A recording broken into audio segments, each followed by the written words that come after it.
more than a decade, Saturdays and Illegal Curve have been synonymous with one another. With insight, analysis, and interviews regarding the Winnipeg Jets, the Manitoba Moose, and all around the NHL, here are Dave Minuk, Ezra Ginsburg, and your host, Drew Mandel. The Illegal Curve Hockey Show starts now. Good morning, Winnipeg. Good morning, Manitoba. For all those joining us live this morning on our YouTube channel and all of our social media platforms, we say good morning, universe, and welcome to the Illegal Curve Hockey Show. The day after the night before, because technically it was Friday morning, we are still talking about the Winnipeg Jets, the way their season ended, and of course, the electric Rick Bowness comments that have set tongues ablazing and blown minds from coast to coast to coast and all throughout the hockey world. Yes, Kenny's water bottle, I am disappointed and disgusted with the tardiness and the lack of attention to clock detail demonstrated by Dave and Ezra. I'm always here on time, folks. If you know anything about me, it is that I am a prompt individual. My esteemed colleagues are unfortunately not as dedicated to the craft of clock watching as I am, but nonetheless, I will forgive them for their malfeasance and carry on with this morning's program and say good morning to them both, despite the burning rage I was feeling as I was waiting for them.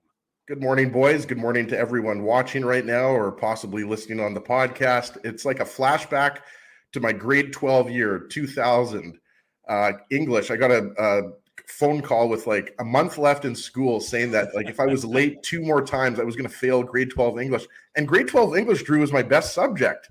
So obviously, you know, I was late back in grade 12 20 years ago, and I'm still late. That was all my fault. Just really excited. I mean, we have so much to talk about today. Obviously, you know, Jets fans are fired up. There's, you know, a lot of answers that are needed because it's another disappointing end to the season, right, boys? So it's going to be fun to get into it.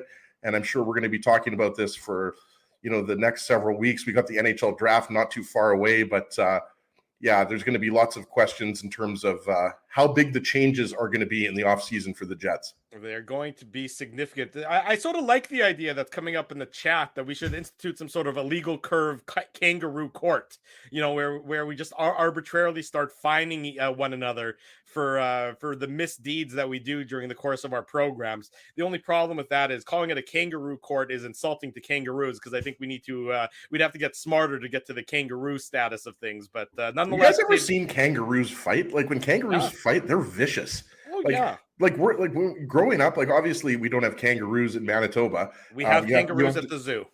Are there kangaroos at the zoo? Yes, there's that whole sort of Australian outback sort of exhibit at the zoo. Well, I wouldn't know, Drew, because they keep me locked in my cage, so I don't get to see the other animals. So I usually just stay with the other silverback gorillas. But you know, growing up, you know, you kind of have this vision of kangaroos and koalas, but like when kangaroos, they like do those whip kicks, like they're vicious marsupials. Thank you, Mr. Ginsburg. Dave M., speaking of vicious marsupials, welcome to the program. Thank you, Drew. I appreciate that. I'm not going to say I was tardy to the party because of Ezzy, but you know, I was waiting for the big man to get here. Yeah, no, it is the joy is no longer in Joyland, of course. And, you know, we've been wondering what the sobering second thoughts are going to sound like. Just so folks are aware, I don't think Rick Bowness and Kevin Cheveldayoff are speaking today. I believe it'll just be the players speaking today. It'll be players. Dave Bones said enough. He doesn't need to speak. We already heard plenty from Bones. That was walk those back. I was going to say that. Well, no, I mean, I don't think he will walk those back. I don't think he needs. To be honest, I don't think he needs to walk those back. But we'll get into that more, and obviously throughout the course of this morning. But ultimately, I think that, you know, there's you'll hear from him either tomorrow or Monday, maybe. And you're going to hear from the players. And I think the players to a man will say that they didn't perform well enough. And I mean, it's hard to argue, right? I mean, you guys were in first place for a portion, or you were challenging for first place. And then you had the slide of all slides, which would have been, had they not made the playoffs, a historic slide out of the playoffs. Would have been like the first team in NHL history to have had such a precipitous drop from the standings. And so, yeah, these guys, as a team, as a collective group, not individually. I'm not blaming one person and saying, well, it's on that person alone. This is a collective. And to be honest with you, Rick Bowness shares the blame. I mean, Rick Bowness is the one who chose to play Nikolai Ehlers, sometimes 6th or 7th most minutes in a game. So Rick Bowness is not like somehow because he got angry for a minute at the end of the season, somehow immune to criticism for the way this Jet season went. I would agree with that. I mean, so there's definitely aspects of Rick Bowness's coaching that, were contributed to this. And so he doesn't get off scot-free for how the team was coached. But I think, it goes beyond coaching at this point in time. It's just about the pride factor and the professional pride. And whatever you want to say about Rick Bowness as a coach, I don't think you can deny that he absolutely, gave a damn night in and night out behind the bench for the Winnipeg Jets. That's where the issue arises. I mean, there's issues with the tactical approach, no question. And that's Rick Bowness's coaching style. And, is it the appropriate coaching style for 2023? Well, that's up for debate, and certainly there's an argument to be made that maybe his coaching left a little bit to be desired. But I don't think this has to do with tactics. I don't think the problems with this team, Ezzy, are tactically related. They are related to the give a damn factor that was just not on display. The give a damn factor was too damn low last night, and too damn low in games against lesser competition throughout the course of the latter half of this season. I mean, you win some of those games that are just inexcusable to lose. You can lose one of those games. You can lose once to San Jose. You can lose once to Columbus. Things happen. Bad games, can come about. But the number of winnable games that the Jets just passed on winning, from January 19th. So you take January 19th until March 28th. March 28th was the loss in San Jose, the 3-0 loss at the end of that road trip. And then they came home and they played better on that homestand to end the season. But which obviously coincided with Scheifele being moved to the wing on a line with Pierre-Luc Dubois and Kyle Connor, right? Exactly right. But, the 2 months preceding that, 2 months plus a week preceding that, the Jets were one of the worst teams in the league. And you just can't have that happen. There has to be the pride that says we can't continue this slide. We can't continue to perform in the manner in which we did. And you just never saw that. And that's, of course, what Rick Bowness was alluding to in his fiery post-game comments after Game 5, Ezzy. Yeah, first off, I agree with your premise and everything that you said there, right? Like the 5-game series loss to Vegas was not an outlier. You just mentioned it. Like there was a 2-month stretch there in the second half of the season where the Jets were not 500, they were below 500. Yes. And, it's really tough to make the playoffs. Like that was the narrative with a couple weeks left in the season, right? Like, are the Jets going to be, the worst? It was the worst fall from first place in a division to out of a playoff spot. We know that the Jets didn't fall out of a playoff spot because they won, 7 of their last 9 or whatever it was. They had a really good last couple of weeks of the season led by Connor Hellebuyck and Adam Lowry and Josh Morrissey. But I think the Rick Bowness comments, it wasn't so much that it was surprising what he said, it was how he said it, right? And you mentioned, when Rick Bowness, referenced, like this is similar to what was happening in February or March. I think that's what stuck in people's mind. And that was genuine, right? Like Rick Bowness was not happy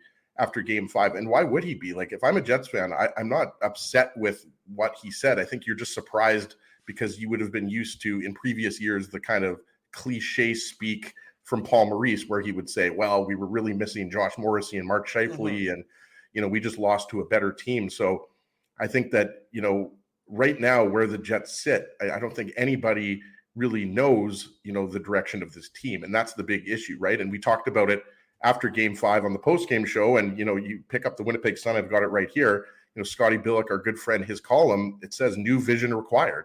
Right. And that's kind of what we're all waiting to hear, because I think it's not a question of if there's going to be changes, Dave. I think it's how big are those changes going to be? And, are players like Kyle Connor and Nikolai Ehlers potentially going to be moved? And again, I'm not advocating for that, but I think at this point, there's more on the table than there was last year, right? Like last year, the questions really centered around Mark Scheifele and Blake Wheeler and Pierre-Luc Dubois. And those questions and the uncertainty surrounding those players, Dave, that still exists. But I think, people are starting to wonder, like, what's Connor Hellebuck's future after next year, right? Like I mentioned it on Thursday's show. Like I'm all in favor of, Hellebuck being part of a rebuild. But you wonder, like, are you going to commit $9-10 million a year to a goaltender when, you might have some lean years ahead of you? So it's going to be really interesting to see, what the direction is. I don't know if that's going to be articulated to us, because I don't think Chevy, when he speaks, he's going to say, yep, we're going to make big moves. Dubois gone, Scheifele's gone. That would be out of character. Wheeler's gone. That's never going to happen. Well, how about Chevy's gone? I mean, how about Chevy's gone? The architect of this all. Well, I mean, Drew, just to interrupt you. Yeah. But I think it's notable that he is not expected to speak today. So, I mean, perhaps the management, the ownership is evaluating things right now. And I mean, because if you think about it, he could speak today. Generally speaking, I believe, and I'd have to go back and look at my old end of season media availabilities. But I think that, and look, I'm not suggesting it's going to happen. I don't think it actually will. But and the reason I say that is, and I think there's a lot of value in listening to what folks who are connected to the organizations are saying, because John Shannon was on yesterday with Global, and he was kind of sharing his end of season thoughts on the Winnipeg Jets, the post-mortem, as I had on illegalcurve.com about 17 times yesterday, because that was what everybody was doing, whether it was the Jeff Merrick show, whether it was the 32 Thoughts podcast, whether it was Ray and Dregs. And like I said, go to illegalcurve.com. You can hear all of their commentary. But a lot of the things I listened for was what was the general tenor. Look, people can not like insiders and not like whatever, but the reality is, generally speaking, these guys are fairly tied into organizations. John Shannon tied into the organization, has a texting relationship with Kevin Cheveldayoff, Darren Dreger, the same. So generally speaking, these guys have a fairly good indication as to what is going on inside. Not always, and it's not that they always have the inside scoop, but usually you can kind of get a sense. And like I said, from the way John Shannon spoke, he said, well, I would imagine that ownership is going to want to take a step back. So I would not expect anything immediate, but I just think that they'll, take their time and evaluate this the way they need to and say, look, you've had 12 years of Kevin Cheveldayoff at the helm of this ship, and he's been guiding it. And, you can see the drafting has been good, and that there's been other elements, whether some of the contracts he signed or whether some of the trades he's made with all the quote Winnipeg limitations. But ultimately you have to evaluate the success on the ice, right? It's, what's the expression that you are what your record says you are. And so that's ultimately what this is, right? It's not about, oh, well, you put a competitive team on the ice every year and you just fail, to click and get past, X, Y, or Z. Ultimately, you want to win a Stanley Cup. But at the same time, 31 other teams are going to be saying the exact same thing as Kevin Cheveldayoff and the Winnipeg Jets. I think the worst thing, sorry, Drew, I just wanted to quickly say, hope I'll keep this quick. I think the worst case scenario right now for Jets, ownership and management is to think that, if Josh Morrissey and Mark Scheifele and Nikolai Ehlers were healthy, we could have really gone on a run here. Because I don't think anybody that has watched the Jets this year thinks that. Could they have beat the Golden Knights in the first round? Absolutely. Does anybody really think that the Jets were going to go on a long playoff run? Like, I thought they maybe could win a round, and then I thought, okay, you play the Oilers in the second round. Yeah. I mean, they haven't been, world beaters, I guess, in the first round, but I think that would be the worst thing for the Jets. I think there needs to be a realization that the current core of this team is not good enough, and you have to make moves. I've said this so many times. The Jets need a bona fide number 2 defenseman behind Josh Morrissey. I think, players like Dylan DeMello and Brendan Dillon, Nate Schmidt, Dylan Sandberg, like, they have a lot of good defensemen. But I think, this team would have looked really good if you brought in, a Matthias Ekholm, for example, right? So I think the worst thing right now for the Jets would be to think that, this core and this current group, really could have done more and only needs a tweak here or tweak there, because who doesn't major believe changes are needed. Who doesn't believe that, as evidenced by his comments, is obviously Rick Bowness. I mean, Rick Bowness obviously believes and knows that the core or is rotten. And as he is somebody who's frequently eaten rotten apples, better than anyone that doesn't taste good. So when Rick Bowness comes out, and he absolutely could have downplayed the end of season result. Yes, we're injured. Yes, this, yes, that. But he was honest. And, obviously nobody ever wants to, this is what happens. This is why players and coaches and general managers usually don't speak honestly, because this is the ramifications of when they do. Rick Bowness clearly knows and clearly believes that this team and its key members, as currently constructed, aren't going to go anywhere. And if anybody, and this is now almost 2 years in a row, if not longer, where that truth has been spoken into existence. Last year, it was from the players. It was from Paul Maurice when he quit. You can read the subtext through that of him knowing that it's not good enough. You can read the last year's, Paul Stastny's comments at the end of season media availabilities last season. By the way, Paul Stastny scoring the OT winner last night for the Carolina Hurricanes. There's definitely some poetry going on with that. But Paul Stastny's comments, right now look completely different in the new light. He was saying the same thing. Rick Bowness is saying the same thing. It's incumbent on Mark Chipman and the leadership, and if that includes Kevin Cheveldayoff or not, I still think it does. Not that it should, but I don't see the Jets. I don't see. It would be out of character for Mark Chipman to realize and acknowledge what everyone else is saying and believes. And that would be that there needs to be a new captain at the helm of this organization. But if they continue to not listen to these hockey experts, then where is this franchise going? And that's the problem. It's year after year after year now, opportunity after opportunity after opportunity now. People are telling you, what you have is not good enough. What you have is not working. And the Jets thus far have refused to listen to the truth that are being spoken into existence. The only problem with those truths is that you're depreciating the value of the assets. So, I mean, it's, I can understand the disappointment perhaps with management and ownership if they say, well, you've just basically turned our Lamborghini into a Pinto based on the fact that you've just said these guys basically they're the suckiest bunch of sucks that ever did suck, and for some real good Simpsons analysis. Yeah. But I mean, look, you're not wrong, Drew. I mean, ultimately this group was given a chance. The Bombers run it back, and the Bombers ran it back, and they had success because they ran it back. The Jets. The biggest difference being the Bombers have 2 Grey Cups and the Jets have nothing. They do. Good point, Ez. But the fact of the matter is that Kevin Cheveldayoff said, I expect to be able to, we saw the comments from his mid-season, during the trade deadline media availability, where he said, I feel this organization is currently constructed with a few tweaks, i.e. Nino Niederreiter and Vlad Nemestikov, who everyone would agree were good additions to the organization, can be a Stanley Cup contender. Those were his words. And he obviously felt like last year he had some bad luck, and it was, there was a malaise, and that he wanted to give this group another opportunity. Well, he's given the group another opportunity, and he looked like a genius. He did look like a genius because everything, even if you want to say the underlying metrics weren't great, the fact of the matter is in January, they were in the first place in the Western Conference. If this is October and you say, well, they're first place in the Western Conference, you look like an idiot because there's 3 games. But by January, there's enough of a sample size to say, okay, this team is performing. Now, you could say it's performing largely as it has done for years on the back of Connor Hellebuyck.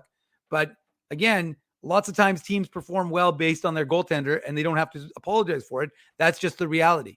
And sometimes when you have a $10 million or whatever the goaltender's value is, I'm talking about the actual value, not his value of his contract.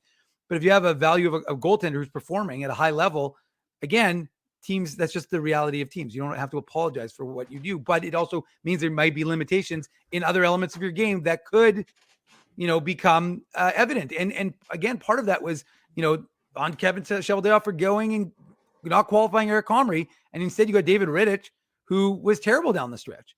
And so what did they do? They ran Connor Hellebuyck 13 straight games. And he can talk about how he wants to play every game. And it's weird, Ez, because you were a huge Marty Brodeur fan. He'd play, 82 games if he could have, and sometimes he almost did. But the fact of the matter is that you need to be able to get these guys some rest. And the Jets put themselves into a position where they couldn't do that anymore, right? Because they had to run Connor Hellebuyck because they didn't have the faith in Rittich, and they needed to win those games. And so Connor Hellebuyck wasn't sharp. The team wasn't sharp. And yeah, ultimately this team did this to themselves because of the poor performance starting in January, continuing into February until they realized, oh shit, we gotta drag this out again, because otherwise we're gonna be, like I said, we're gonna be the team that everyone talks about that went from here and ended up down here, and then ultimately you have to blow it up. So yeah, I mean, look, and I think, Drew, to the point you're making, and I agree, I think the fact of the matter is that regardless of the outcome, obviously aside from like a potential Stanley Cup, finals appearance, right, that you were going to have to do this regardless of if they got to the second round or even possibly the third round.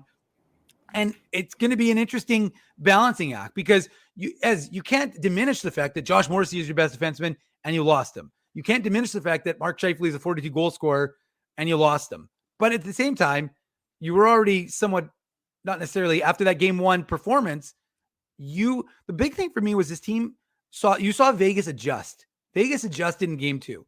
Mm-hmm. So if you're the Jets, you expect Vegas to adjust, and then you have to adjust to their adjustments, especially with home ice advantage. The Jets weren't able to necessarily do that. Of course, they had to, perform the way they did in game three, and they had to force their way back into it.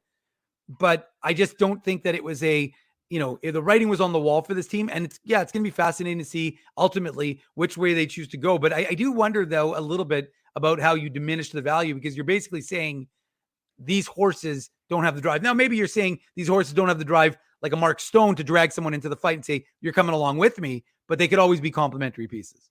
Well, that just seems to be it. There's nobody. You talk about horses. I mean, these players, the ones who are getting paid the most money on this Jets team, and I'm excluding Blake Wheeler from the vast majority of this conversation, because he just doesn't have the at his point in his career, he can't drag players along anymore like he could when he was younger. But and we also, sorry, Drew, was just going to say, we were talking about it on Thursday night's post-game show after Game 5. Wheeler was arguably like one of the Jets' best three forwards in the series, right? So nobody's pointing the finger at Wheeler for the way he played. He left it all on the ice. Exactly right. I don't think anybody has a problem with Blake Wheeler's performance in this playoff series and with his effort in this playoff series. And you just have to sort of keep in mind that this is what Blake Wheeler is at this stage of his career. He's 36 years old. He's not getting any younger. He's got a lot of tread, that is off of his tires. So he's performing to whatever he can do at this point in time. But what strikes me is that if Kevin Cheveldayoff is not speaking today, and Rick Bowness is not speaking today, and that's Dave said that, and Mike McIntyre is echoing that on Twitter, of course. If Kevin Cheveldayoff's not speaking today, so that presumably means he would be speaking either tomorrow or Monday or sometime next week. It seems odd, just based on the timing, that after he speaks, he's then going to still remain, that he wouldn't still remain as Jets general manager moving forward. If you were going to make a general manager move, it seems odd to me that you would let Kevin Cheveldayoff speak at season's end and then would make that move subsequent to it. Look at how Pittsburgh did it this year with Ron Hextall and Brian Burke. They pulled that pin immediately upon season's end, and it was clear that they were going to go a different way. If you're letting the general manager speak at after the season concludes and after exit interviews are all done, which presumably means he's conducting those exit interviews, to me the writing is on the wall that he's going to stay within the organization. Maybe it gets supplemented. Maybe there's somebody else who comes in and fills the official general manager's chair, but it doesn't seem like Kevin Cheveldayoff's influence on this team and on the roster construction of this team is going anywhere, Ezra. Yeah, and honestly, like with Brad Treliving out in Calgary, you wonder if the Jets are, looking at him. Like I'm not, the guy that likes to spread rumors or anything like that, but you just mentioned Ron Hextall and Brian Burke were fired by the Penguins. Now, I'm not saying that, Hextall and Burke are a package, or just because Hextall is from Manitoba that, he could potentially be the next GM of the Jets, but I think he's been so bad as a general manager in both of his stints. I would agree with that, but Brad Treliving has not. And you wonder if Treliving, and by the way, Treliving, Dave, I think you would agree, is a guy that other teams in the NHL would love to bring in, even if that's just as an assistant general manager, right? Mm-hmm. Even though I think he'd probably want to be a general manager now that he's been a general manager for a long time, right? But back to Chevy, I think that is really the big question. I mean, that's the first thing that we need to learn. Like, is Kevin Cheveldayoff going to return for a 13th year? And is he going to be the guy, that's going to steer the ship? And it's also possible, by the way, that, Chevy is either demoted or reassigned. Like, I don't think that's out of the question, that Chevy stays involved with the Jets organization, but you bring in a new general manager. Again, I'm not saying that that's going to happen. I'm just saying these are things to consider, right? And we talked about this on Thursday's show, and I think, it bears repeating. Like, I think, at least this is my own opinion, I think this season is much more disappointing than last year when the Jets missed the playoffs entirely, for the simple fact that, you saw the potential, the first place, the second place in the Central, going toe-to-toe with the Dallas Stars for the best team in the Central Division. It was like a different team, and we've used the term Jekyll and Hyde many times before, and it's really been like this since 2019, where, you see the best of the Jets, like the highs are high and the lows are low, right? Mm-hmm. And I think, Rick Bowness's comments, it's not a mistake that he mentioned, January, February, really when the season started to fall apart. But, it was mentioned earlier by you guys. And, the two losses to Columbus, the two losses to the San Jose Sharks. Remember that horrible game against the Canadiens? I forget exactly when that was, if it was January or February. When game against the Islanders on that Sunday afternoon. Exactly. Like there's at least 6 to 8 games this year that the Jets no-showed and were defeated by, well, I guess the Islanders are a pretty good team. But, I mean, when you're talking about the Habs or the Blue Jackets or the Sharks, I mean, these are all bottom feeders and teams that are in the Connor Bedard sweepstakes, right? So that, I think, is, something that is at the forefront of this. Yes, I think Dave mentioned it earlier. One team wins the Stanley Cup every year. It's the hardest trophy in sports to win. Look at the Tampa Bay Lightning, right? Like, they might go back to the Stanley Cup final for the 4th year in a row. Obviously, the Leafs are going to try to, not let that happen. But so year after year, guys, really talented teams get knocked out in the first round or the second round. Look at the Florida Panthers, right? Like, they were the President's Trophy winner. They get knocked out in the first round. 2019, same thing. Lightning gets swept by the Blue Jackets. We could go on and on and on year after year after year. It's not just about the lack of talent, because I think there's a lot of talent, especially up front and in goal.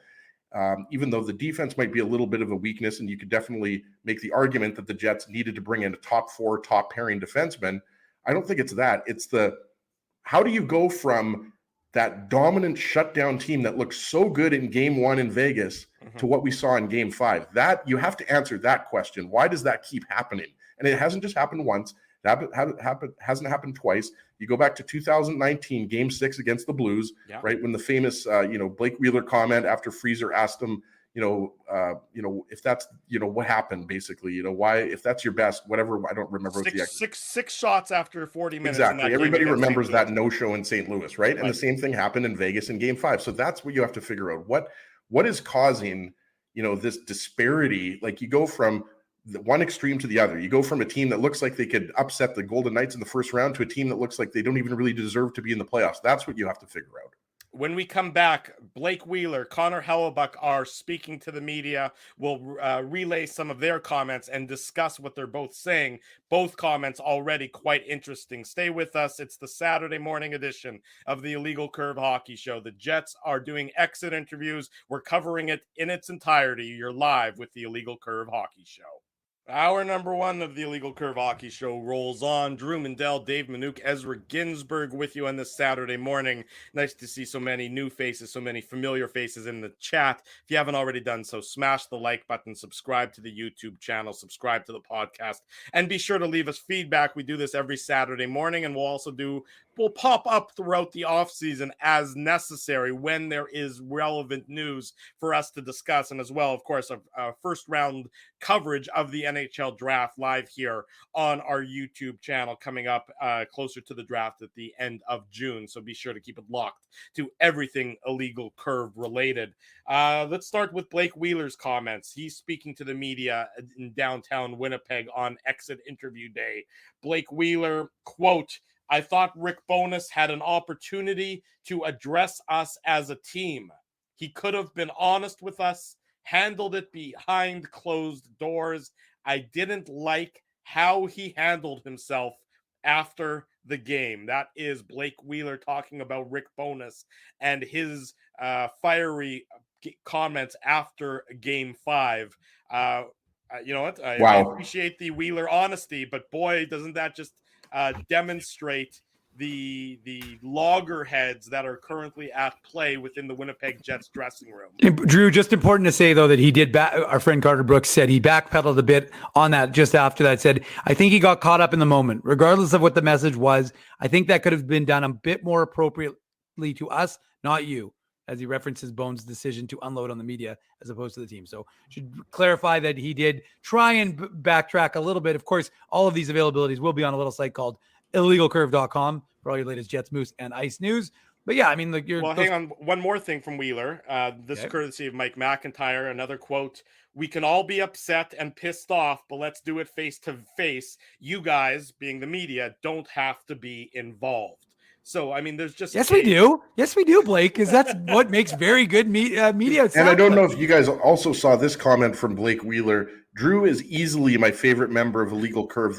Those other two bozos couldn't even hold his jockstrap. That was unexpected from him. I appreciate that. I appreciate that compliment from him, but that was certainly unexpected. Well, no, and obviously that wasn't a real. If anybody thinks that's real, obviously they haven't been watching the show for the last 14 years. Need to clarify Drew, that wasn't real. This is 2 days after Rick Bonus's comments. That's what to me is the most surprising. That hearing that from Wheeler, because you would think, okay, I know what the media is going to ask me about. They're going to ask me about the disappointing season. Mm-hmm. They're going to ask me about Game 5. They're going to ask me about Rick Bonus's comments. And he's had 2 days to prepare for this, right? Like, he was the captain for how many years? He knows he was going to speak. He knows the questions he's going to get. So that tells me, guys, that, this hasn't dissipated one bit. Like, these guys are there's a, like we've talked about. Can you imagine what that plane ride was like?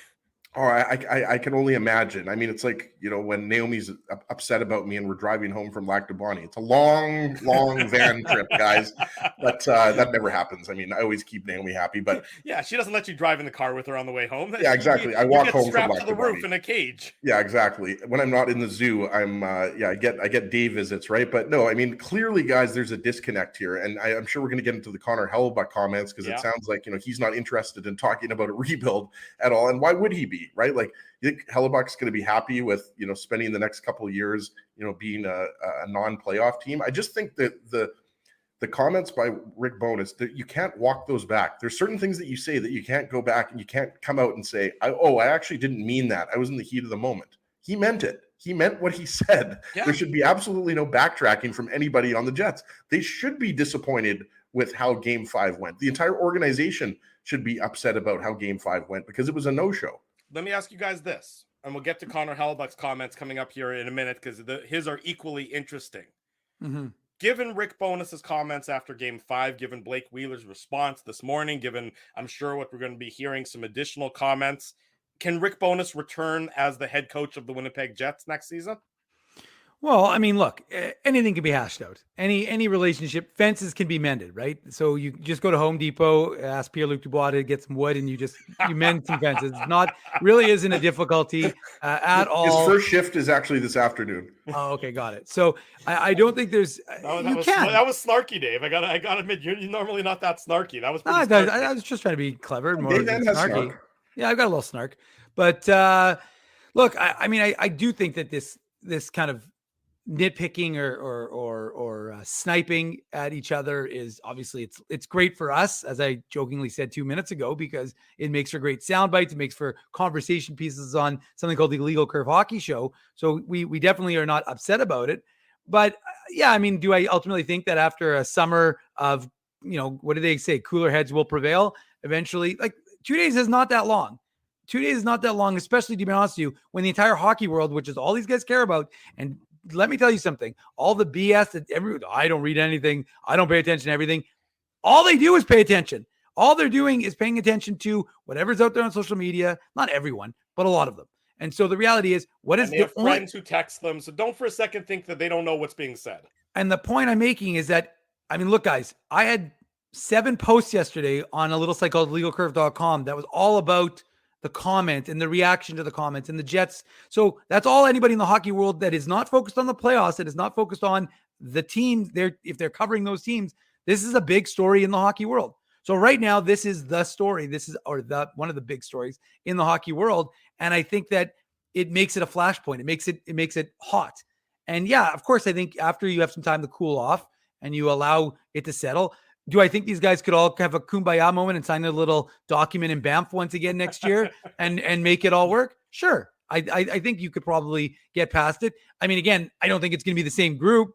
So I don't think that he's going to have to worry about all of these guys. He's going to have to worry about trying to mend fences with. But yeah, ultimately, I think that Rick Bowness, from everything, again, I've had not a ton of interactions with him other than sitting in his media availabilities occasionally.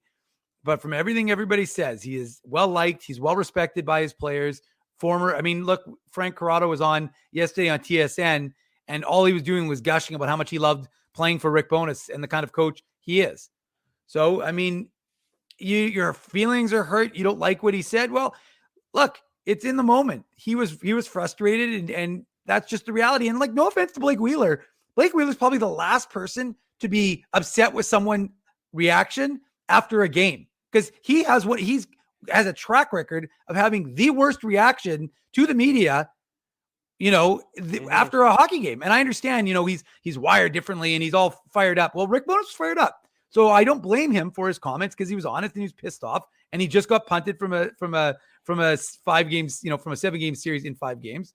So yeah, but I just think it's ironic, of all people who were upset about post-game comments coming from Blake Wheeler, who's probably the snarkiest, most prickly guy when it comes to after a game and his sort of general disposition. I think it's time for these guys to start taking some accountability and like waking up a little bit here, as our friend Kenny Weeb always says, right?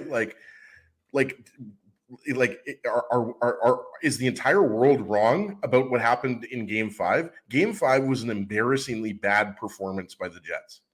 It was awful. It went probably as bad, as it could have gone, right? Like, yes, we get it. Josh Morrissey, your best defenseman, out of the lineup. Mark Scheifele, your best goal scorer, out of the lineup. You missed those guys.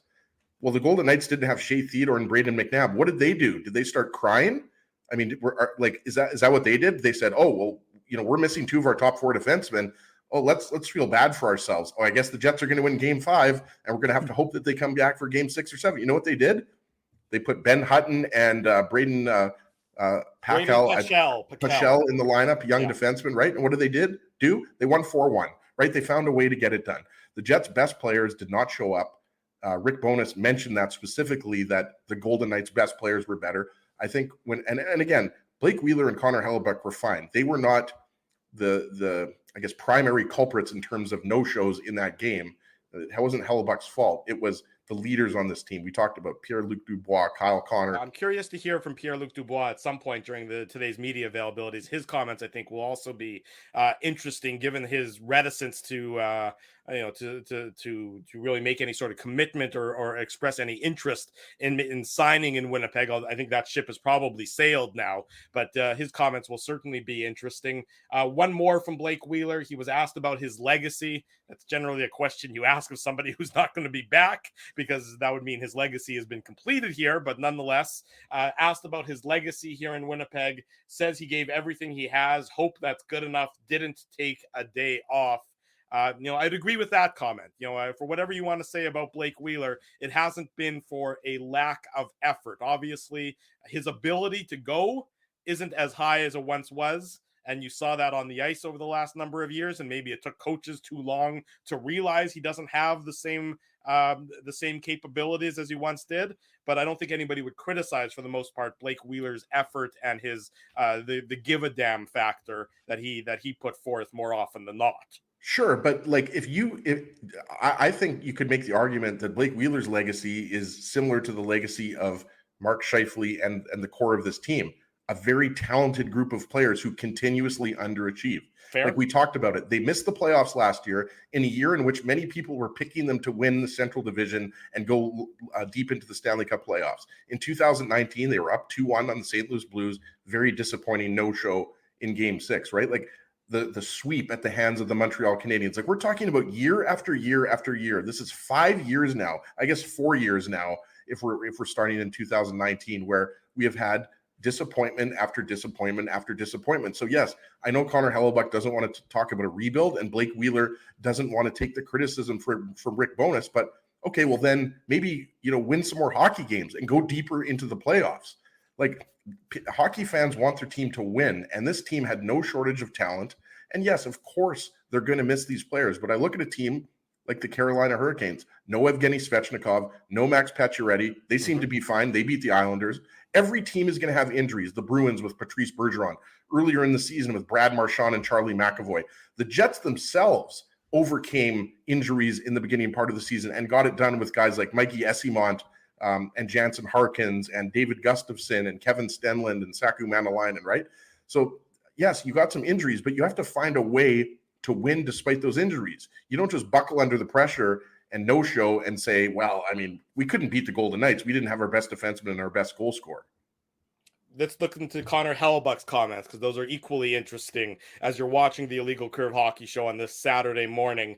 Drew Mandel, Dave Minuk, Ezra Ginsburg with you. Remember, subscribe to the YouTube channel, smash the like button, subscribe to the podcast, and illegalcurve.com. Going to have all of these availabilities on the website throughout the course of today. Exit interview day for the Winnipeg Jets players. If you're just joining us, Rick Bowness and Kevin Cheveldayoff not expected to speak today, likely going to speak either tomorrow or later in the week at some point in time. So keep it locked to illegalcurve.com for that information. Connor Hellebuck, quote, this courtesy of John Liu of TSN, I'm not interested in a rebuild. I just want to compete. I enjoyed myself more in 5 playoff games than I did all year. It's like a high you gotta chase. You can't replicate that anywhere else except for the playoffs. So Hellebuck also saying there's been no discussions with the team about a long-term extension, and he, quote, definitely wants to know the long-term plan before any decisions are made. So does everybody else. To me, that's interesting that he mentioned that, right? Like he could have easily just said, I want to be here long term, but he chose to say, I want to know where this team is going before I sign. And he's entitled to that, but that just shows you that right now there's some uncertainty about Connor Hellebuck's long-term future in Winnipeg, Dave. Yeah, no, I agree, Ezzy. And look, I don't have a problem. Like, I mean, these comments are no different than the ones that filter out about Connor Hellebuck last year, where everyone was talking about, well, I mean, Connor Hellebuck himself said, like, I'm not interested in a rebuild. So it's, again, this is not like, wow, I can't believe he said that, because it's like, well, no, he said that last year and he's approaching 30 years old. Of course he doesn't want to be part of a rebuild, because the whole idea is his window to win. It's kind of like, remember when the Jets gave Blake Wheeler that contract, and what did we all say? We said that contract is going to look good. I actually think that contract looked better for longer than many of us anticipated with Blake Wheeler. I think many of us anticipated the Wheeler contract coming back to bite them. Yeah. Ultimately, to be honest with you, if next year, this year and next year, and he was still, he did still perform fairly admirably this year, but ultimately, if next year, the last year of the contract ends up being the only one in which it looks bad, fine. But with Connor Hellebuck, look, we obviously know he's approaching 30. He's going to be looking for a 7-8 year deal. And so, would the Jets be comfortable giving it He'll to him? be looking for the Carey Price deal, Dave.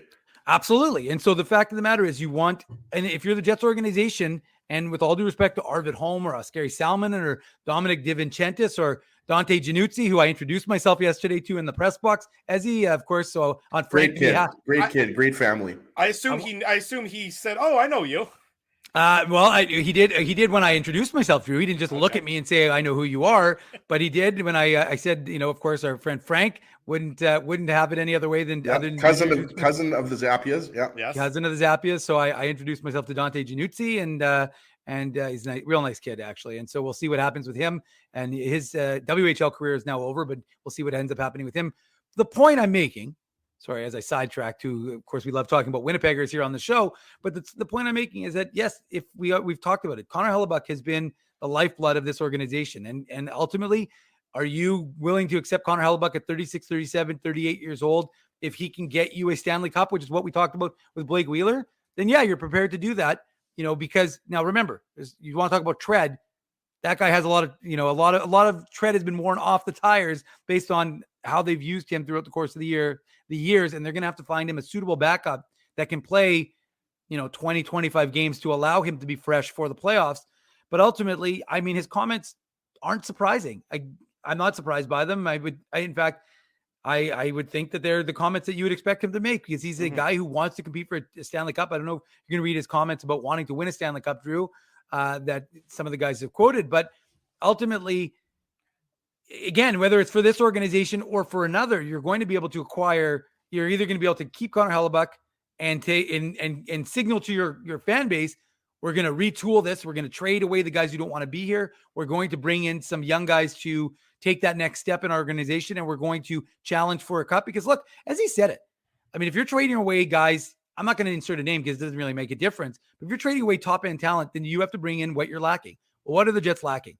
If the Jets can bring in a top pairing right side defenseman to go alongside Josh Morrissey, that goes a long way to stabilizing the defensive group. Because what have we talked about? If you could move Neil Pionk down, if you could move Dylan DeMello down, if you could move Nate Schmidt to a more appropriate spot, maybe supplementing those guys in, I mean, it just makes it a lot better for your organization. And that's one of the areas I think the Jets need to address, is bringing in a guy who can really be the 1A stud on this hockey team that makes Josh Morrissey the 1B and really stabilize the defensive group when you have Connor Hellebuck. Because it doesn't matter how good your offensive is if your defense isn't good and if you don't stick to the defense. So to me, I don't have a problem with Connor Hellebuck's words because I mean he's a guy who wants to compete for a championship. What's that a surprise at any point? Connor Hellebuck's comments are exactly what you would have expected. I mean, sorry for interrupting you there. No, Dave. That's good. I mean, I think Connor Hellebuck's comments are no surprise at all, because he is a guy who, all these guys want to compete for a Stanley Cup. Hellebuck can essentially say whatever he wants. I mean, if there's one guy that can say whatever he wants, it's Hellebuck. Like, he can complain, he can criticize others, he can really do anything, because this team does not get into the playoffs without him. Of course not, but he's also a year away from free agency, so he has the leverage. I mean, he has the leverage to do and steer his career in whichever manner he wants. So I don't blame you. When was the last time a top tier free agent, a guy who was, on the verge of becoming an unrestricted free agent, really ever went and signed with a rebuilding team? I mean, yes, you would point to Johnny Gaudreau maybe, but that is, I think, the exception rather than the rule. Because I mean, it absolutely is. Yeah, well, Drew, and you should, especially considering, boys, that he could have been on the Devils. Right? Well, think about how shocked everybody was when Gaudreau went there. I mean, nobody saw that coming because it's almost unprecedented, and nobody expected for Columbus to be as bad this year as they were. So that's not necessarily what I would describe as a traditional rebuild. The Jets might be on the verge of a traditional rebuild, a la the Blackhawks of this year, or the Canadians of this year, or the Sharks, or the Ducks, or anything like that. Do you think John Gibson, is going to re-sign in Anaheim with the, if they were just at the, just about to hit the start of a rebuild? No, he wouldn't. I mean, let me tell you, the word rebuild right now is a toxic one in today's media availability. And I'm assuming, Drew, I'm trying to tee you up to what Kyle Connor's comments are, because I think they're pertinent to the discussion we're having right now. Yeah, so Kyle Connor now at the podium speaking, I believe, alongside Nino Niederreiter, if I'm not mistaken. Kyle Connor, his comments, quote, this is courtesy of Mike McIntyre, the players would have liked, quote, a little more transparency from Coach Rick Bowness when he ripped them in the media after Game 5. Kyle Connor going on to say, I don't think anyone in that locker room wants to be part of a rebuild. Now, the problem for Kyle Connor, of course, is if this is going down the rebuilding path, well, he still has 3 years left on his contract now that this season is over. So he's still got 3 years to go. So he doesn't have that leverage that I just spoke about when it pertains. Sorry. Drew, can I just jump in here though? Yes. And I'm not, when I say this, I'm not saying that the journalists and the reporters, because we have great reporters here in Winnipeg and we have a lot of them on the show, but what is when you think about, Dave has said this so many times, when you ask a veteran player, whether it's Connor Hellebuck, whether it's Kyle Connor, whether it's Pierre-Luc Dubois, who obviously there's a good chance he won't be around here, who is going to say that they want to be part of a rebuild? Dave has said this year after year. These guys want to win. Hellebuck said it himself. He said, I want to be in the playoffs. The playoffs are way more fun than the regular season, which obviously he's 100% right. We know the regular season drags on and it goes on way too long. Once you get into game 70, you're essentially ready for the first round of the playoffs. I just think it's funny. Nobody should be surprised that any of these players, because at the end of the day, the players don't make the decision if this team is going to rebuild. It's ownership and management. I just think it's funny year after year how, questions are asked about a potential rebuild. And anybody expects, anything different than these guys saying that they don't want to go through a rebuild, because nobody wants to be, on a bottom 10 team in the league. Nobody. Well, to your point, as Kyle Connor said, continuing on that same theme, Kyle Connor said no player in their mid-20s wants to go through a rebuild. So you're exactly right. I mean, none of the comments are surprising. All the players are saying what you would expect, which is no rebuild. But it's incumbent on management to either supplement what there is in existence on the team, or to ignore those players, because that is, the players can't be the ones making that decision. To quote a general manager, this isn't fantasy hockey. There needs to be an actual leadership group of management deciding what needs to be the future shape of any particular team. So, I mean, Kyle Connor, again, that's a guy who, he's probably, unless you're going completely scorched earth, like we talked about on the post-game show on Friday morning, because Kyle Connor very well would probably be the guy who fetch you the most amount of money or the most in a trade if you're going full rebuild. I mean, Kyle Connor is an elite goal scorer in this league. Elite goal scorers don't get traded in this league, Dave M. And so all of a sudden, if Kyle Connor is on the block, that would be a complete and clear signal the Jets are going absolutely with the rebuild, but it would also tell you that they're going to get a pretty hefty return in exchange for Kyle Connor. No, there's no question about it. And as he's 100% bang on, it's kind of like when we laugh when guys get asked about draft picks, and it's like, yeah, I really care what a guy who's going to be in the organization 5 years from now, probably 3 or 4 years after I'm no longer part of it. I'm really interested in talking about a draft pick or tanking for a guy or this. So it's like, yeah, no, I mean, you're right. Nobody is going to say, I love the idea of a rebuild. I mean, again, you could maybe get a guy who could say a retool, because a retool doesn't sound so bad. A retool says, yeah, hey, I've got a car that drives, 100 miles an hour. I want it to go 150. I had a few parts. Sure, I'm going to make it a faster car. Okay, let's retool things. I didn't know that the M in Dave M stood for mechanic. Well, I mean, based on how generic that and how there was nothing specific about what I did to improve that car, Drew, you should understand. I mean, I didn't start talking about nitrous and this and that, but Dave, my brakes have been acting up a little bit. Can you take a look under the hood later? That's because you've been using the car like Fred Flintstone with your feet, trying to brake that way, falling through the floorboard there. Go see my boy if you want a mechanic. Go see my boy Claudio at just off Lodge Modi. He's my number one man. Claudio's garage, honest, very great mechanic. But anyways. The point is that, no, I mean, look, nobody is going to say anything other than that they don't want to be a part of a rebuild, because when Kyle Connor's right, all these guys want to win. Now, they have to do things in order to achieve those wins, like perform on the ice and score goals. From CJLB into the conversation so he can join us now, but keep going with your point, Dave M. Yeah, I again, like I said, we'll welcome Cam in here and he can jump on board. But hey, Cam, but I think ultimately what it ends up being, Drew, is just that you've got guys who are wired to win. Like, look, Kyle Connor has been a winner since the University of Michigan, and even before, as he in his USHL days, this guy wins. I mean, that's all these guys want to do. He scores goals, he performs. Now, again, it's incumbent on him to actually do what he does well on the ice and do that year in and year out. But yeah, no player in his right mind is going to say, yeah, I love the idea of a rebuild. I think it's fantastic. Let's do it. Cam, well, welcome to the program, Mr. Poitras. Of course, Jets at Noon on CJOB Radio, good friend of ours. Cam, obviously the media availabilities, the exit interviews going on, the ramifications from Rick Bowness's comments, being felt all throughout the Jets locker room, the Jets dressing room, and the NHL world at large. From your perspective, given what Rick Bowness said after Game 5, given the players' response today, is this a fence that can be mended, or is Rick Bowness one and done as the Winnipeg Jets head coach? Yeah, I guess it would depend on who's coming back. Because I was listening to the availabilities before I jumped on with you guys, and of course, and I'm not surprised that the players didn't like that. I mean, these guys have a lot of pride, you know what I mean?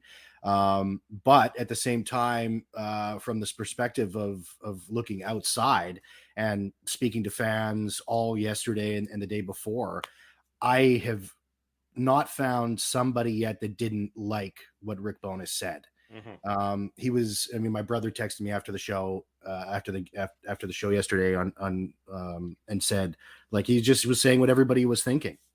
and you have a bunch of guys that have a lot of pride. These guys are hockey players. These guys are insanely competitive. I mean, to get to that level, I mean, it's not just talent that gets you there.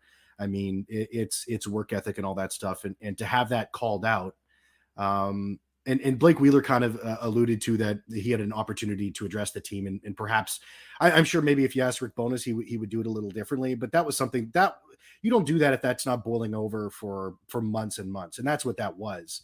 Well, and Cam, sorry for interrupting, but generally speaking, so like the game ends, the media interviews don't start immediately thereafter. It's not like instantaneously, because usually teams and organizations want to give their head coach and the players the opportunity to sort of leave the moment, the disappointment of the game, take a deep breath, compose themselves.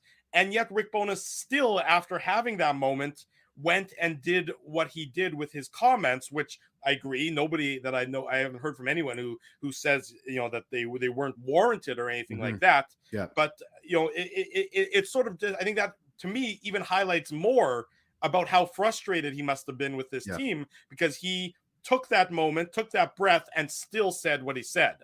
Yeah.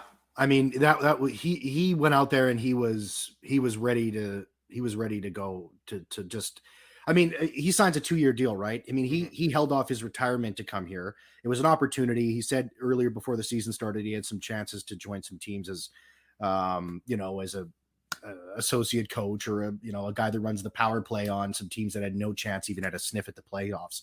So the reason why he came to Winnipeg was because he had a chance to win here. He saw a roster that underperformed, that didn't live up to its standards and what the expectation was with the players. Like, that's why I'm not in on a rebuild right now. I think there needs to be a retool. Clearly there's some change that needs to happen. There's some guys in this core that have played their last game as a Winnipeg Jet. And that's good for the team. That's good for the fan base. It's good for the organization. And it's good for them too. Those players that are going to be moved out, it's the best case scenario for them to move on and get a fresh opportunity. So this is a win-win-win for everybody, because clearly what's going on is not working. And I mean, leading up to, I mean, it all started in Carolina when, Kyle Connor, Mark Scheifele, and I think the last time I was on with you guys, we talked about this. And Nito Niederreiter was kind of just involved in that. Those guys get benched and miss the big portion of that game, and then eventually come back for the third period. But that was Rick Bowness has been around a long time. That incident when he sat those guys, that was brewing for, I would say, weeks, if not months at that point. Then we get to the point of San Jose, where he does his first similar, not as obviously as scathing as what happened in Vegas after Game 5, but we have that situation in San Jose after that game when they lose 3-0 against the last place team in the league.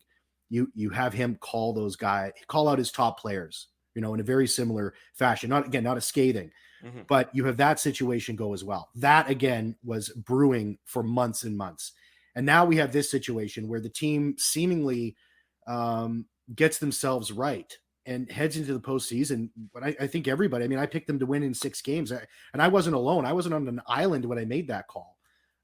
There was a lot of people higher up with bigger hockey minds than me were saying something similar based on how they were going into the playoffs. They were right. That's what we all hear. Then you need momentum heading into the postseason. That's what those guys had.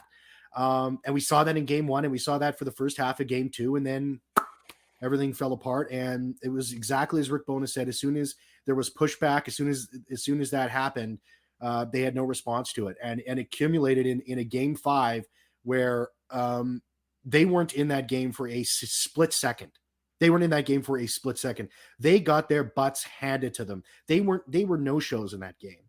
And so, you have all that lead up to a pivotal moment. We throw around the word must win. That was a must win game. The season was on. This core, what this core was going to be defined as when we look back at it for the next 20, 30, 40 years was on the line. Are you guys going to fight for each other? Is this it? I understand Mark Scheifele's on the lineup. I understand Josh Morrissey's not there, right? I understand there's bumps and bruises on everybody. But this is you guys together fighting to move on in this playoffs and bring the series back to Winnipeg to play in front of the fans in a whiteout atmosphere, which they couldn't get it done. They almost did in game 3 there. But this is what everybody Kyle Connor, everybody talking about playing in a whiteout and how special that is, right? And how these guys talk about how close they are in the locker room. Everybody gets along and stuff. An opportunity to keep that going. And to say that they fell flat is an understatement. They weren't even in that game. They were complete no-shows. And so you see Rick Bowness, his frustration in front of everybody. And everything's on the table now, guys. There's no secrets anymore. Mm-hmm. And that's a good thing, right? And so some players are going to move on. The team's going to move on from some players. I'm not full into a rebuild. I still think this team has a lot of good pieces, but there needs to be change. And I'm not saying it needs to be seismic, but the core cannot – there has to be changes, and some of those key guys and those guys that I think everybody knows that Rick Bowness was sort of zeroing in on, they need to move on for the good of the team and for themselves as well. Cam, what I think, and you make a lot of good points, and one of the things that resonated with me the most there was when you said that you're more in favor of a retool versus a rebuild, because right before you came on, Dave mentioned it. As soon as you start mentioning rebuild, whether it's with players or coaches or management or fans, everybody freaks out and they think, oh my God, we're going to be the next Buffalo Sabres and we're going to miss the playoffs for the next decade, right? Yeah. But, I think it would be naive to think, based on Kevin Cheveldayoff's track record, based on the Jets organization's track record, to think that Wheeler's going to be traded, Scheifele's going to be traded, Dubois, and, Connor and everybody, I just think is unrealistic. So I agree with you when you say that, there are going to be changes, but there might not be, the massive changes. But I think, the question I was going to ask you is about the no-show in Game 5, because this is not an outlier. It's not an aberration, right? You go back to 2019, Game 6 against the Blues. You go back to that second-round series versus the Canadiens when the Jets – they had trouble generating, a couple of good scoring chances on Carey Price, right? I think that is something that the organization has to look really hard at, is how do you go from a team that looks like number 1 seed killers in Game 1, like the Jets, that was a textbook Game 1 playoff. Maybe their best game all year. Maybe their best game all year, right, Cam? Yeah, and then you go from that, and then, you go from that to even Game 3, where the Jets obviously were down 3 goals and had the miraculous comeback with Lowry scoring with about 20 seconds left. How do you go from the Jets they go from one extreme to the other? Like I said, the highs are high, the lows are low, right? That's kind of what has been the story of this team since 2019. I don't even know how to answer that. Is this rock bottom is a question I have to ask you guys. Is this rock bottom for this team? Is this the point where it's like I said earlier, is this, it's all out there now. There's no more secrets. It's all on the table. And I mean, is this rock bottom for this organization right now, just based on the levels of disappointment? And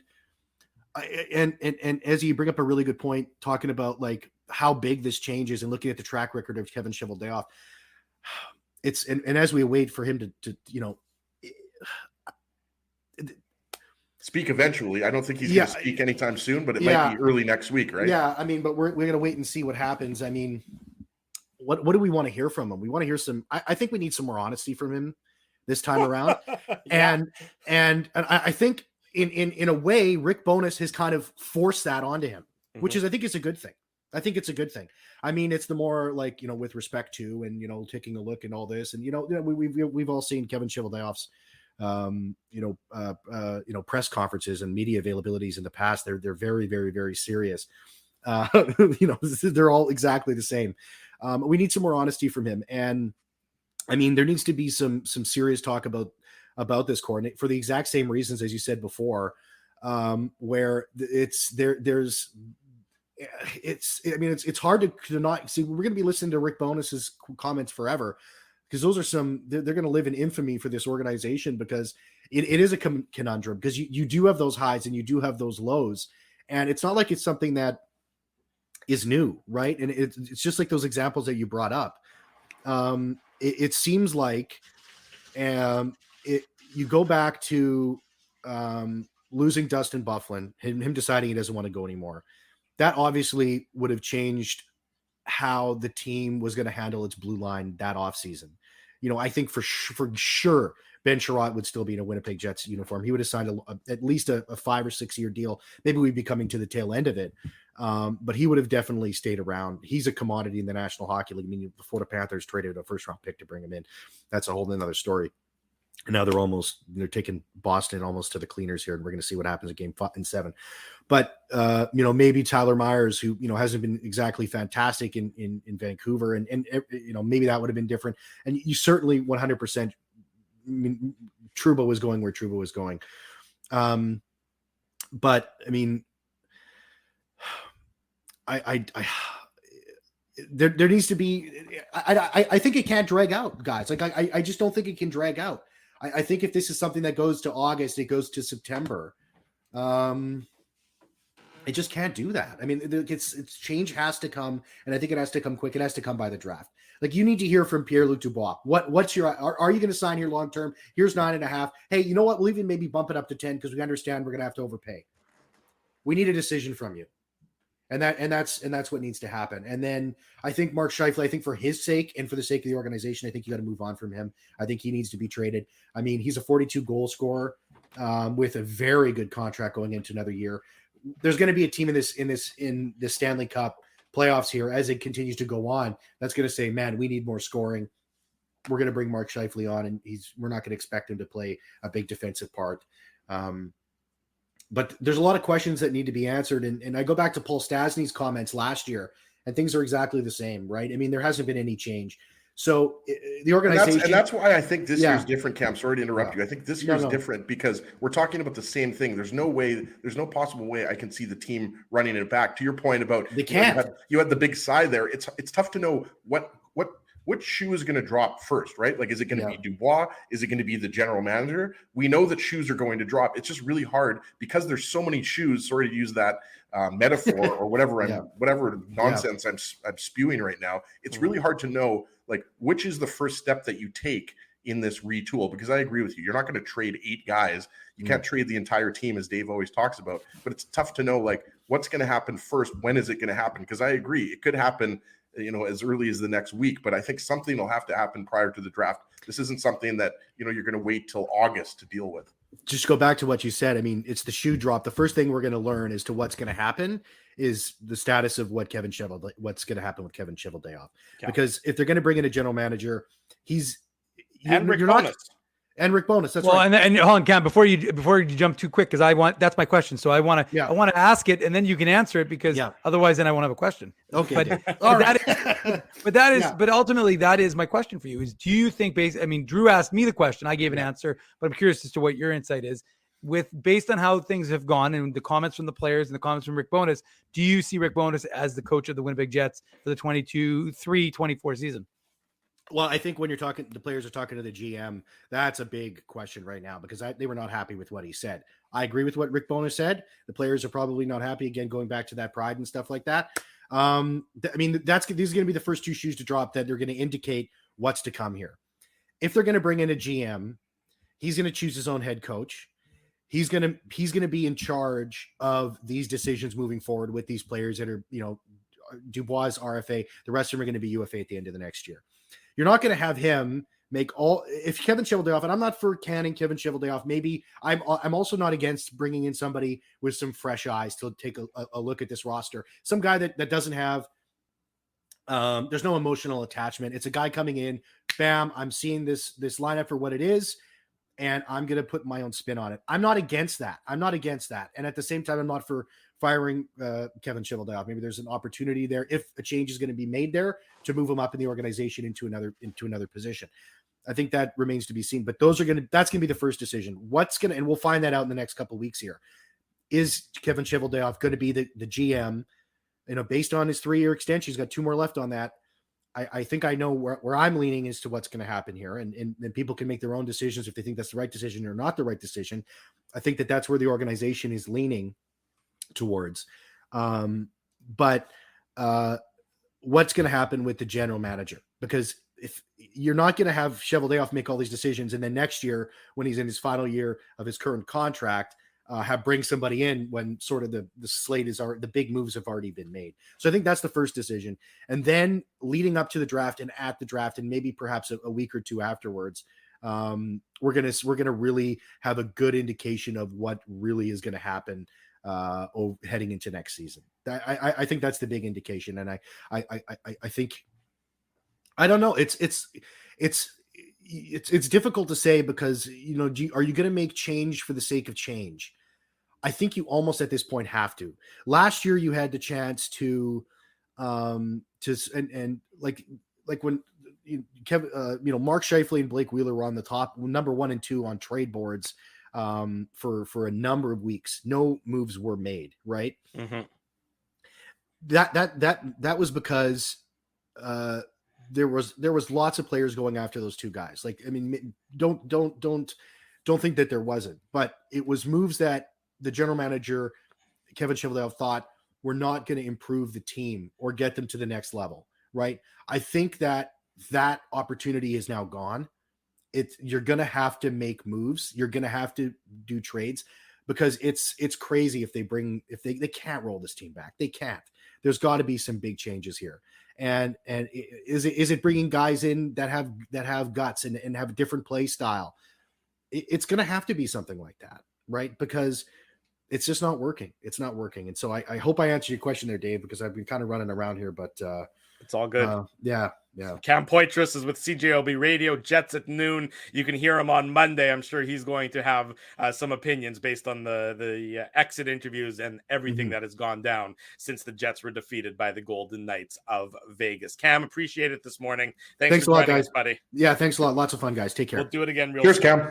There he goes. Cam Poitras joining us this morning on the Illegal Curve Hockey Show. The exit interviews continue. We will come back and give you some more comments from the players who are speaking. Marty Biron at the bottom of the hour, he disagrees with what Rick Bowness said after Game 5. We'll ask Marty about his opinion and where the Winnipeg Jets go from here as well. It's a heated, fiery Saturday morning edition of the Illegal Curve Hockey Show. We're covering the Jets in their entirety. Don't go anywhere. We're live on YouTube and all of our social media platforms. Keeping Winnipeg laughing for over 30 years. Rumors, Canada's longest-running comedy club, bringing you the biggest laughs from the best comedians on the planet. Jerry Seinfeld, Chris Rock, Jon Stewart, Dennis Miller, Brad Garrett, the greats, and all the up-and-comers too. When was the last time you laughed out loud? Make it a great night out with friends, or book your office or birthday party. Even a fundraising event at Rumors. Get all the details and dates on upcoming shows at rumorscomedyclub.com. Hi, Ez. A strange question for you. But why are you lying on the ground being crushed by a piano? Well, Drew, I definitely tried to carry this baby grand piano down the stairs by myself, and somehow I failed miserably. Right. Yeah. Sorry, that was a silly question on my part. My apologies. Would you like me to call Rolly's Transfer Moving and Storage to help you move the piano? They are the most experienced piano moving company in Winnipeg, after all. Yes, please call Rollies, and hurry. This piano is very, very heavy. Rollies Transfer Moving and Storage offers stress-free residential moving services while taking great care of your personal belongings, including your piano. At Rollies, no job is too big or too small. For more information, visit rollies.com. Hi, it's Drew from Illegal Curve here. Selling your home can be stressful, but it wasn't for me. Thanks to my friends at Zappia Group Realty, they made the process so easy. My home sold within 48 hours and with multiple offers. Zappia Group Realty took care of everything with their exquisite customer service and attention to detail. If you want to sell your home for more in less time, get started by talking to Frank and Mauro Zappia of Zappia Group Realty. Online at zappiagroup.com. Hey, Drew.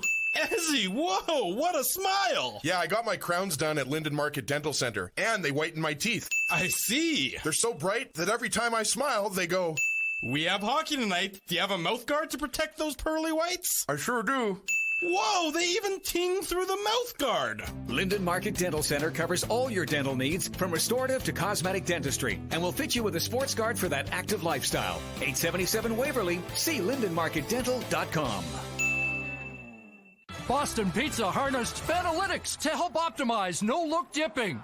Ooh, making adjustments so you can stay focused on the game. The playoffs at Boston Pizza, powered by Fanalytics. Hour number 2 of the Illegal Curve Hockey Show rolls on this Saturday morning. Dave Minuk, Ezra Ginsburg. I'm your host, Drew Mindell, discussing the end of the Winnipeg Jets season, the exit interviews that are currently underway in downtown Winnipeg, and where the team goes from here. Neil Pionk speaking. Nothing that I would describe as making any headlines, says the injuries he was playing through this season were, quote, pretty minor stuff. Nothing that will make headlines. So the idea that Pionk was dealing with something, well, he's pouring cold water on that. His play improved as the season sort of got to its later stages, but still not a lot to necessarily love about Neil Pionk's game. That was after the cortisone injections. Just kidding.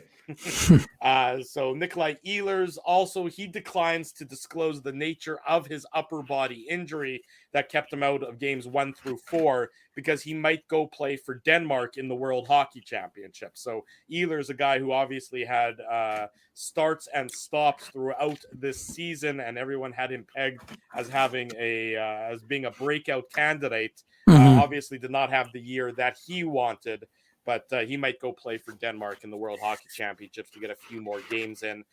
But really, since Blake Wheeler and Connor Hellebuyck, and to probably a lesser extent, Kyle Connor, not a lot of what I would describe as headline-grabbing media availabilities going on in downtown Winnipeg. The players that I'm most interested still to hear from, of course, Mark Scheifele and Pierre-Luc Dubois.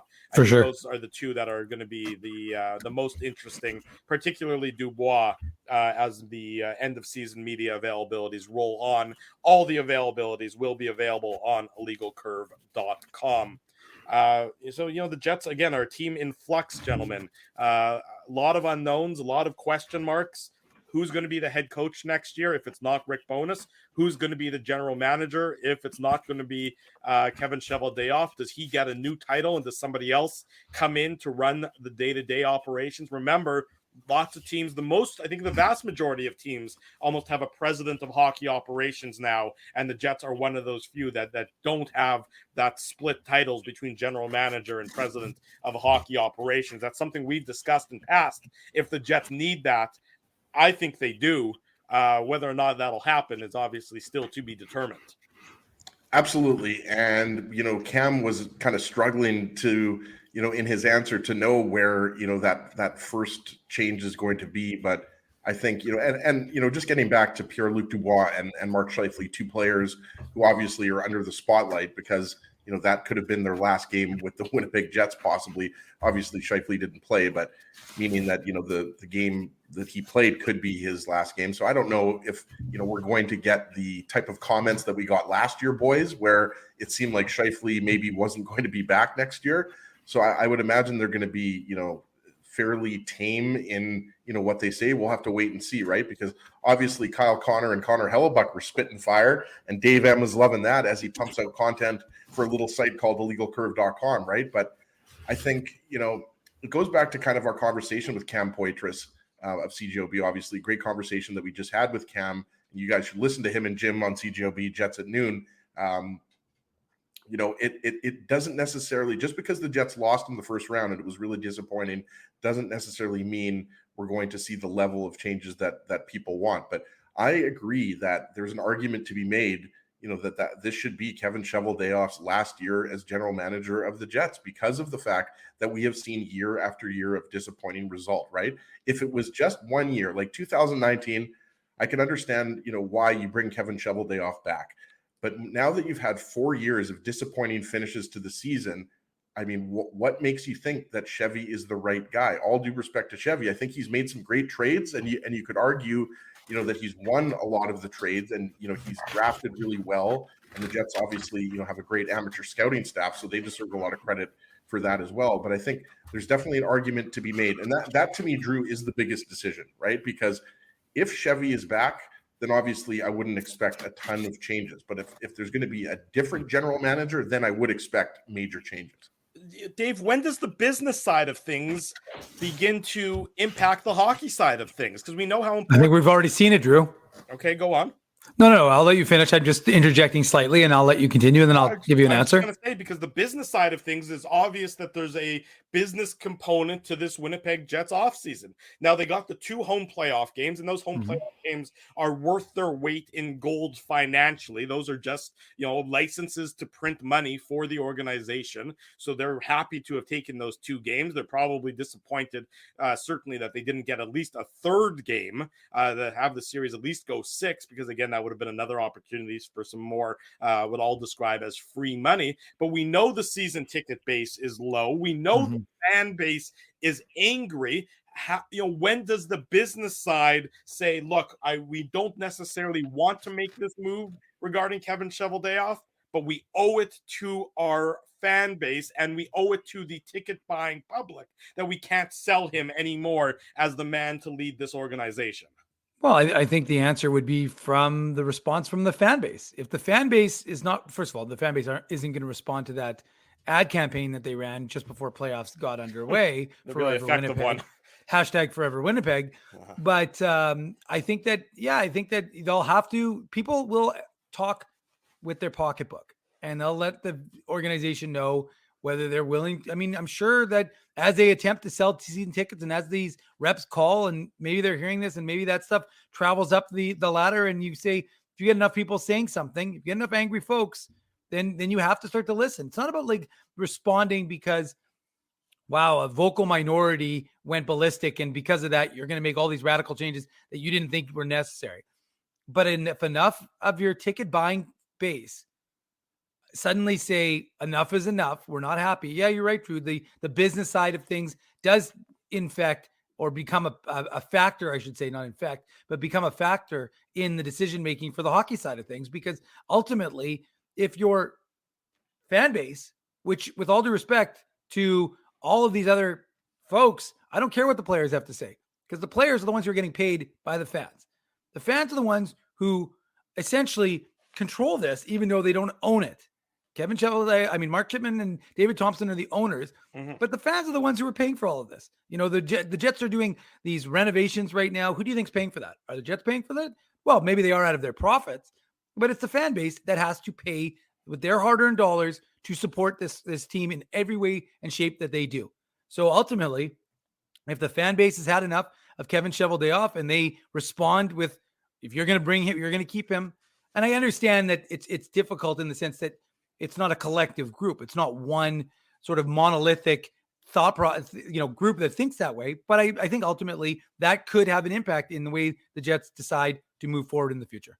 We bring into the program now our very good friend, his coverage on TSN, on MSG, and RDS. Our friend Marty Biron joins us on the program now, the Saturday morning edition of the Illegal Curve Hockey Show. Marty, good morning. Nice to see you. How are things? Good morning. Good morning. I'm doing great. How are you guys doing? We're doing well, good, Marty. As you might imagine, the tongue's still a-wagging here in Winnipeg after Rick Bowness's end-of-game comments after Game 5. The players, their exit interviews going on right now. Yeah. We wanted to bring you in, of course, your years as an NHL player for some insight regarding that, but you also disagreed with Rick Bowness and the approach he took after Game 5 on Thursday. So maybe expand on that and tell our audience what you disagreed with regard to what Rick Bowness had to say. Well, first of all, I respect Rick Bowness, and he's done so many great things in the hockey world. He's been around forever. I just felt like this was an emotional response, right? You just lost in 5 games to the Vegas Golden Knights. You come to the podium and you're fired up. That's going to be short and sweet. He just came in with all this emotional baggage, and I'm not saying it's good, it's bad. I'm just saying I love when a coach is raw, but sometimes there's a reason why we get quiet interviews or cliches, or because you got to think about things, right? And the emotions of losing and your season's over can sway you a different way. So that's the one thing. Look, I played for John Tortorella, and I loved it when after games he was raw and going after, reporters or whatnot. It's just, that's the way it is. But I like that. Number 2 is that Rick Bowness compared the pushback in this playoffs compared to the pushback in February. And I disagree with the similarities, right? Because in the playoffs, number one, you're playing the number one team in the Western Conference, the Vegas Golden Knights. You're not playing Arizona on a Tuesday night or Chicago or Columbus or whatever. Like, you're playing the best team in the Western Conference. And you're playing the best team in the Western Conference healthy. They weren't healthy all season long, and now they're healthy. You saw the difference with Mark Stone, even with Eichel playing the way that he has. It's a very, very good team. And you're playing that team healthy while you're struggling with your own health, and your own players that should be on the ice giving the pushback are not there. You don't have Morrissey, your best player all year long. You don't have Scheifele, and you only had Ehlers for one game. But really, like, how effective was he? Like, on a scale of 1 to 10, like, he was probably a 5 out of 10. Mhm. That's not going to get you much pushback. So it's unfortunate, because I feel like the Jets were this team that could change things in the first round, and they win game one, but the circumstances went against them. And so I disagreed with Rick, just because I felt it was an emotional response, and that the facts were not really the way that I saw them. Now, listen, he's in the room, and maybe after the first goal of 50 seconds in game 5, he saw everybody put their shoulders down. And maybe after the first period, down 1-0, he walked in and he saw everybody with their head down. I don't know that. But at the same time, I'm like, even if that was the case, would you be angry at them, or would it be your job as a coach to be like, hey, let's go and get them going, right? So again, love Rick Bowness and everything that he's done. I just felt like this was not aligning with my views on it. So, Marty, let me just ask you this. Let's assume that this is a culmination of months of frustration from Rick Bowness, because it's not just one game, obviously. You heard, we've talked about it with you on the program before, as he was getting frustrated when the Jets were one of the worst teams in the league for that 2-month stretch, after mid-January until the end of March. If it's the culmination of all that, and the pent-up frustration, can you understand the reaction a little bit more in that context? Yeah, I can. Just like I can understand how, and we have a joke, me and Brian Duff in Buffalo right now, we do our show and we laugh at teams' fake toughness, right? At the end of games. Like last night, Florida, Boston, there's fake toughness going on everywhere. And I said to Duff, I said, yeah, but I'll tell you this. When I was on the ice, and if we were in a playoff game and all of a sudden we're losing and there's a little shot or whatever, I'm mad. I'm angry. I want to like chop heads down, right? And I'm like, and maybe you call it fake toughness, but that's me in that space on the ice and wanting to say, you're not going to push me around next game or whatnot. But from the outside, it's like, why are you guys doing this? Like, just go to your bench, grab some water, take a shower, go home, get ready for next game. So I can understand that frustration for Rick Bowness has been building up. And I can understand how in that moment, you come out and you want to be honest, and you want to, just lay your heart down and be candid. And so I do get that. But again, I always say that you have, people that are trained to train you in that. And when I was with the New York Rangers, we used to have media training all the time. What media tried to do, and what sometimes players or athletes try to do, and how to stay on the same road, and how to stay consistent, and how to have your message. Did I like when Rick Bowness this year was like, they need to hear the head coach? Absolutely. Right. There was a practice this year in February where, like, you were pretty vocal today. Yeah. They needed to hear the head coach. I love that, because that is a fact. Like, the team's not going well and the head coach needs to grab the reins, and that's a fact. I even liked it this year when he said, our guys think that they're giving everything they've got. That's not even close. Okay, yeah, because I saw it. That was a fact. I just think that emotions got put in front of facts in this playoff series against Vegas, and then you get, a bit of a bad message from the head coach. And Marty, I try to stay, emotionally detached from the Jets, and you're definitely going to get fake toughness from Dave M and I, but it's Drew, it's real toughness. I mean, you don't want to mess with that guy. I don't think people know how many push-ups he can really do, but I think you're absolutely right, Marty. Like, there's no doubt that was as emotional of a response that you're ever going to get from Rick Bowness. And I wanted to ask you about Connor Hellebuyck, who obviously, wasn't the reason why the Jets lost the series. The Jets were badly outplayed by the Golden Knights. Plain and simple. Nobody is going to be blaming Connor Hellebuyck. The Jets arguably don't get to the playoffs without Connor Hellebuyck, but we've been talking about the Jets' end of season media availabilities, and I'm not sure if you've seen any of the comments this morning, but there's been some players that have spoken, Kyle Connor, Hellebuyck, and Hellebuyck, and of course, players never want to hear the term rebuild. And the question I wanted to ask you, as a former goaltender, but also as an analyst now, how hard is that for a guy like Connor Hellebuyck, and how do you, if you're when you're talking about the Jets ownership, Jets management, whether it's Kevin Cheveldayoff or another general manager, how do you weigh that? Because Hellebuck's got 1 year left on his contract. He's a top 5, maybe top 3 goalie in the NHL. He clearly, doesn't want to go through too many lean years, but it's quite possible that the Jets are going to have to go through some lean years, similar to, what the New York Rangers had to go through. Now they're back, where they want to be. Obviously having some, first overall picks helped, second overall picks helped.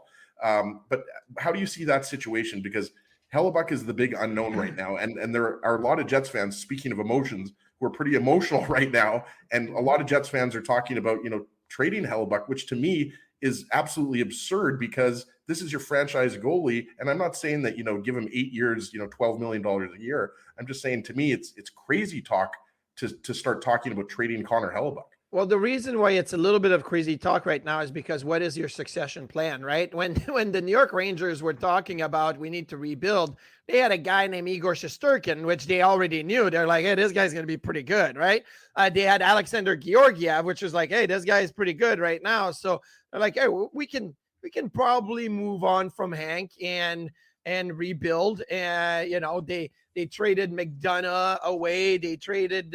I think they bought out Ryan Callahan. They had done some things moving to that, but they also knew, look, we have a guy like Adam Fox, and we have a guy like Keandre Miller, and they went ahead and signed Artemi Panarin, and so they really quickly moved into the rebuild, retool type of phase, but they had a succession plan. With Winnipeg, the big thing right now, and I'm looking at their page on Cap Friendly, is, okay, so where do you go? Because you have Wheeler, Scheifele, Niederreiter, you got Brendan Dillon, Dylan DeMillo, and Connor Hellebuyck, all UFA in a year and a year from now, like next summer, right after next season. And you obviously got other players like Dubois, who's an RFA this summer, that you have to deal with. So my thinking is, how do you evaluate your value right now, the value of those players?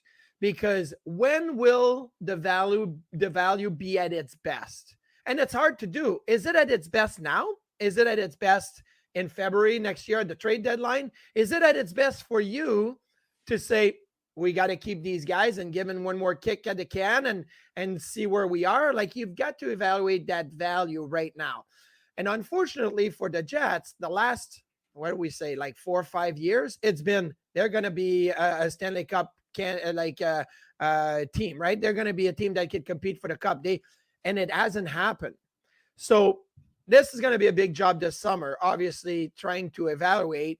I would look, that's me from the outside. I would really look and seeing how can you maximize the return and how can you do it this summer. That would be me. I'm not saying that's the way to go, but I've seen what, let's see, for example, in Buffalo, what they were able to do.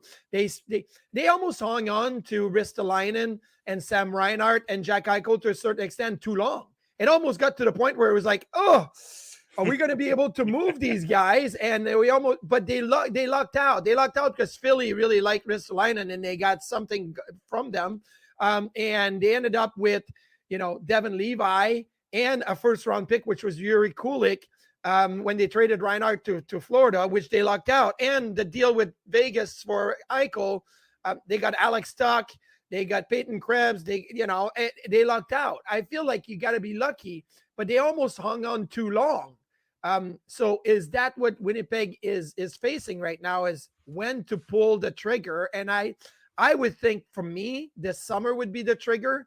You have to probably restart, and Connor Hellebuck may have to stay another little bit, because goalies in the summertime, it's hard. I almost feel like for Connor Hellebuck, the best market would be prior to the trade deadline next year. Who wants a goalie, right? We have Connor Hellebuck right here. But the summer may be a little bit tougher. Marty Biron, our guest on the Illegal Curve Hockey Show Saturday morning. We're talking about the Winnipeg Jets. Exit interviews continuing. Those will be available on illegalcurve.com all throughout today. Marty, it's going to be a long summer, a real long summer, and some Jets players are going to be playing the World Championship and get a chance to make it a little shorter. But there's going to be a lot of time and distance between the end of this season and the start of training camp next year. Yep. Is that enough time for this to be healed with Rick Bowness and the players? Because, like you said, it's fiery, and regardless of which take which side you're on, whether you think it's good or bad, is there enough time for this group? And however it's going to look, we know the Jets aren't going to look the same next year as they were this year, but with the group of, you're obviously not trading away the entirety of the team. Yeah. So the majority of the team will be back. Will it be okay? Can you kind of rectify things with Rick Bowness after an entire summer and get things back to him being able to be the coach of this mostly same group? So if it was me, I would say yes. Look, I've said things that I'm like, oh boy, I shouldn't have said that. I shouldn't have done this, or, we all make mistakes or whatever. So I would say, yeah, I would think that it can be done. But then you read a quote like Blake Wheeler this morning saying, I wish he would have talked to us first. But okay, so I totally get that point, but okay, Blake, did you go and talk to Rick Bowness, and did you guys have that conversation, right? Like, I always find in hockey, especially, but mostly in life, if you're avoiding the conversations, nothing gets done. If you are hitting the conversation straight on, it gets figured out one way or the other. But you're not sitting in this in between. Oh, I don't know. Maybe it could be either side and whatever. No, either it goes and moves forward, or either it doesn't. But you know what to expect. So I would think there's enough time. But once again, that's if I look at just this situation. If I look at February and last summer and 2 summers ago, and I put them all in the blender, and I press start, I'm not sure I got enough juice in the blender to be able to blend it all up, right? To make something out of it. I'm thinking there's a lot of baggage, from taking the C off Wheeler, from, coming in and really trying to change things around, from the Paul Maurice exit last year, from there's so much. So if it was just Rick Bowness coming in and saying, I'm disgusted, I'm disappointed, I'm disgusted, or whatever, and that was a standalone incident, oh, absolutely. I mean, you get over that easily. But are you getting over all that baggage that's happened the last few years? That's a tough one. Marty, last question for you. It has to do with Pierre-Luc Dubois. I mean, he has not been willing to make a long-term commitment to Winnipeg, as is certainly his right as a guy who's a couple years away from UFA status. Given his performance in this series, particularly after game 1, where by and large he sort of shrunk from the moment, in my estimation, not the first time we've seen Pierre-Luc Dubois' effort be criticized, given how he exited in Columbus as well. What are your thoughts on Pierre-Luc Dubois? What are your thoughts on the value of Pierre-Luc Dubois? What are your thoughts on Pierre-Luc Dubois as the driving force on an NHL team? I mean, I really like Pierre-Luc Dubois. He's 24 years old. Let's remember that. We all want him to be this 28, 29-year-old veteran that knows how to handle everything. He's 24. So has he mishandled some things in his young career? Absolutely. And I'm not saying he's done all of it right, and he's not done all of it wrong either. He's a really good hockey player. He has a qualifying offer at $6 million.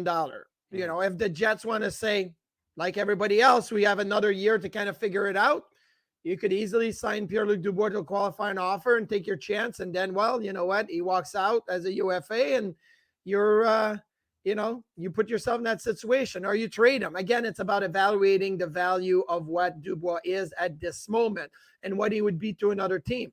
But I try to think to myself at 24 and what lessons I still needed to learn and where I was in my hockey career. And look, players this year are totally different. But I think on the human side, there's still that aspect of having to deal with millions of dollars and the pressure and the trades and the expectations that I don't think he's fully mastered yet. But he had a pretty good season, and he's still, to me, a 70-point guy, probably, maybe even an 80-point guy if everything falls into place. I mean, again, he can keep getting better. But that's another one of those hard conversations you got to have in the summer.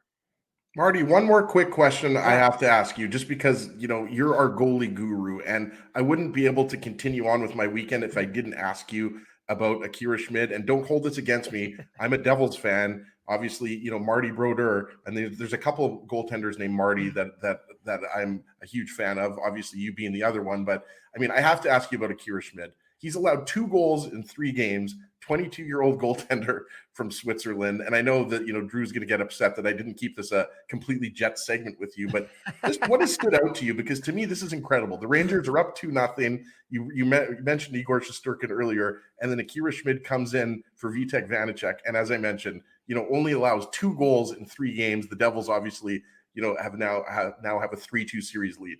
We probably could have done a whole segment on goalies around the National Hockey League in the playoffs, right? Linus Ullmark, and what do you do in Game 7? He looks hurt, and he's not played great. But Akira Schmid is a great story. He was really good in the regular season. I think Lindy Ruff and the New Jersey Devils got to see what he could do. He's a tall goaltender. He reads the play well. He plays inside his crease. He doesn't get beat through his body often. Is something Vitek Vanacek could be a little bit of a loose cannon, and that didn't work, right?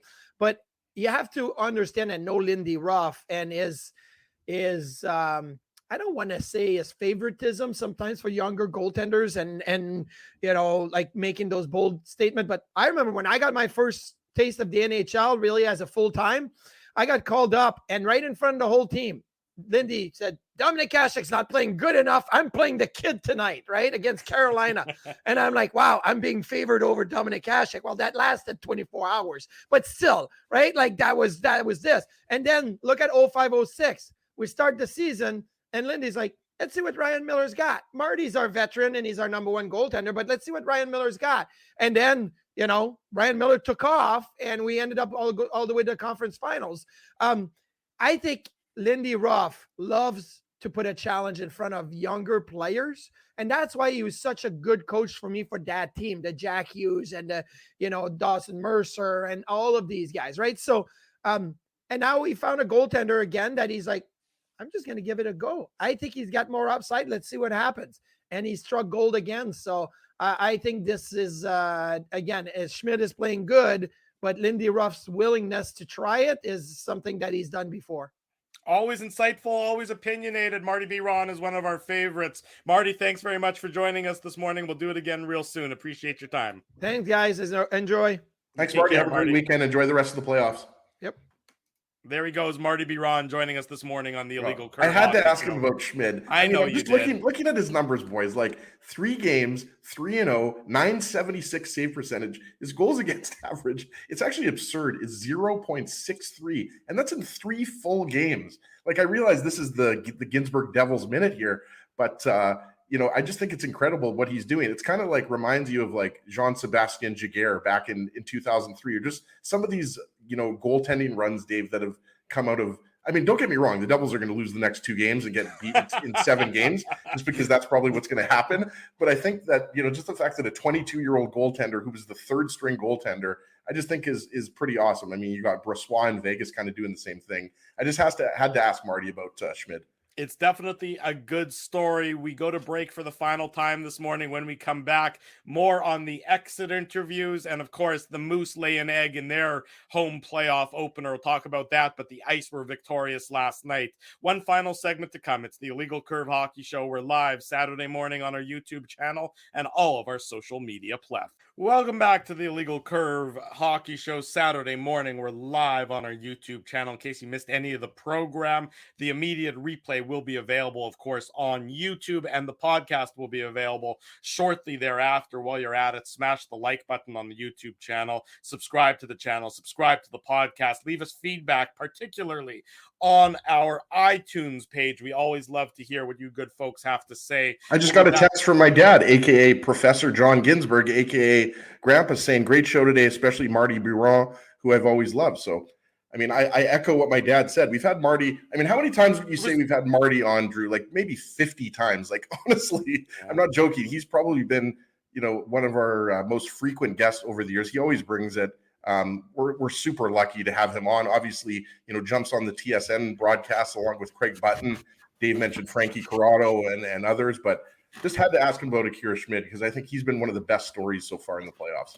You've mentioned that a few times now. I think. Are you getting some sort of? Do you own stock in Akira Schmid or something? Do you get? No. Do you get like a bonus every time you mention his name? No, I just own stock in being a Devils fan. Okay, fair enough. I can accept that.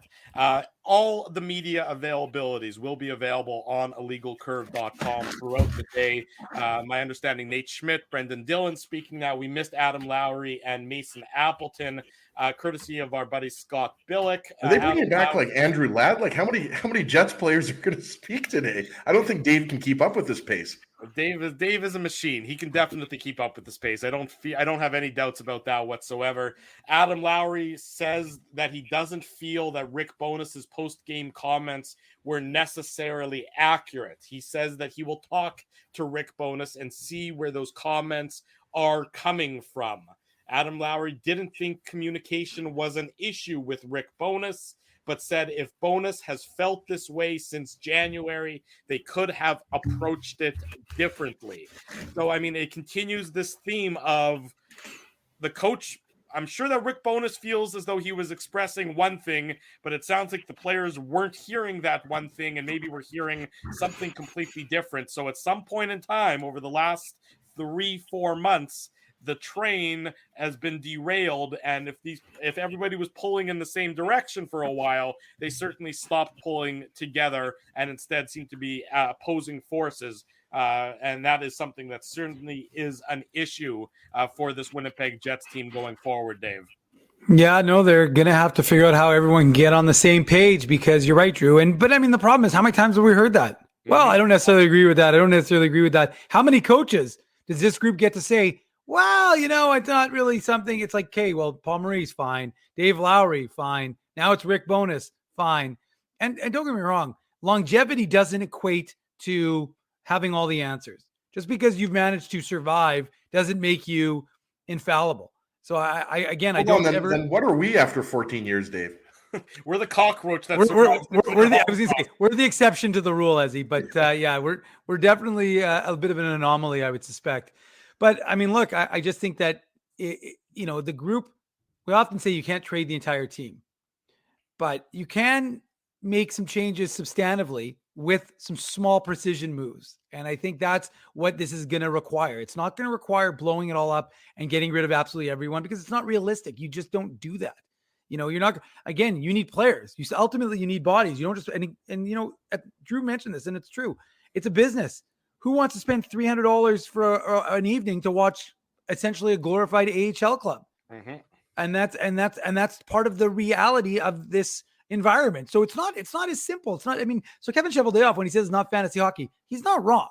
There are a lot of factors that come into play when you're evaluating how you're going to move forward. Now the fan base wants fantasy hockey, but he might be living in a fantasy if he thinks the Jets are 1 or 2 pieces away from winning the Stanley Cup. And that's what I mentioned during the first hour, Dave. That to me is the most dangerous thing that, Drew has mentioned this. I'll give Drew credit. So many times he has said this, you do not want to be a team that gets knocked out in the first round every year. Well, what have the Right. Jets been? They've been a team that gets knocked out in the first round every year, with the exception, I guess, of the bubble when that was the second round. But okay, so they got to the second round but got swept. Essentially, you were knocked out in the first round, really, if you think about it, right? So I think that's what you don't want to be, Dave. And we know that the Jets have struggled to attract high-end free agents. So I'm not saying that, you're going to give up and already, wave the white towel and say that, you're not going to make the playoffs next year. But you have to be realistic. And that's what I think, going back to what Rick Bowness said, and Cam Poitras, who we just had on not too long ago, mentioned this. Like, most Jets fans were happy to hear Rick Bowness say that, because sometimes you need to hear reality. It's like when I was, out of university for a few years and I needed my dad to give me a kick in the butt and say, okay, like, what are you doing with your life here? Like, I know you like to deliver pizza and have a good time, but it's time to figure out what you're going to do with your life, honestly. So sometimes hearing the truth hurts. And I think some of the Jets don't like to hear the truth. Have you figured it out yet? No. But I want to address the idea that it's hard. Look, Edmonton is no different than Winnipeg, really, realistically. And Edmonton, but the difference is city-wise, you mean? Yeah, essentially. But Edmonton has what? Connor McDavid and Leon Draisaitl. And so you have a chance to, with those two players, and Ryan Nugent-Hopkins, who quietly had 100 points. Absolutely. And Zach Hyman, but I'm saying that Evander Kane went there. Evander Kane, Mr. I don't love Winnipeg. Well, Edmonton's not that much of a significant change from Winnipeg. And yet he signed there because, well, one, it was probably his last chance, but two, because he saw an opportunity.